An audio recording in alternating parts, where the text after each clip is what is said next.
স্বচ্ছ সর্বেক্ষণ প্রতিবেদনে 1 লক্ষের বেশি জনসংখ্যা বিশিষ্ট শহরগুলির পরিচ্ছন্নতার র্যাঙ্কিং নিয়ে পশ্চিমবঙ্গে উদ্বেগ বেড়েছে।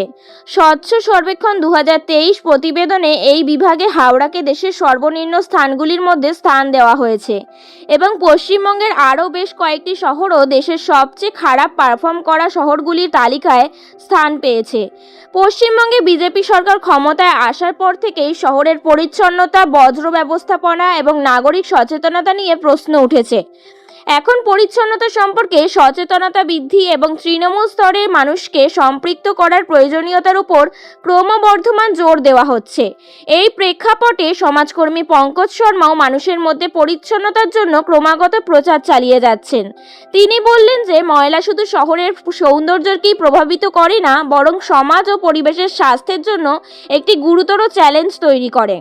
পঙ্কজ শর্মা বাড়ির মালিক, দোকানদার বা রাস্তার হকার নির্বিশেষে সকলকেই তাদের চারপাশ পরিষ্কার রাখতে, নির্দিষ্ট স্থানে আবর্জনা ফেলতে, ভেজা ও শুকনো বজ্র আলাদা করতে এবং জনবহুল স্থানে যত্রতত্র আবর্জনা ফেলা থেকে বিরত থাকতে আবেদন করছেন।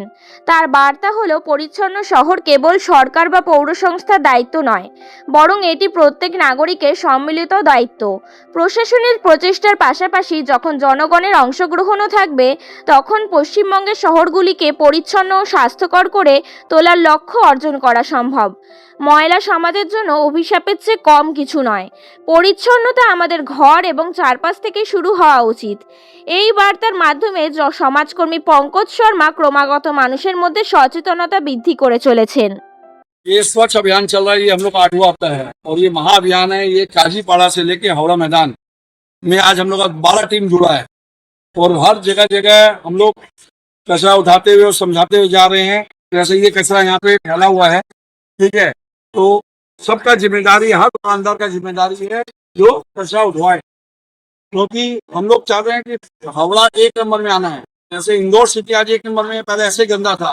हम लोग सबको एकजुट होना है, हर दुकानदार को समझा रहे हैं हम लोग कि भैया कचरा आप भी रोकिए, कचरा कोई फेंकता है ये आपका जिम्मेदारी है। तो हम लोग चाहते हैं पूरा हावड़ा 1 नंबर में आए। ये सपना खाली हम लोग का नहीं है, ये मोदी जी का भी सपना है, सुरेंद्र का भी सपना है, उमेश राय जी और संजय सिंह का भी सपना है। संजय सिंह भी हम लोग को अभियान में जुड़े, उमेश राय जी भी जुड़े, हम लोग संग विक्रम मंडल जी जुड़े हैं, सभी हम लोग संग जुड़े हैं।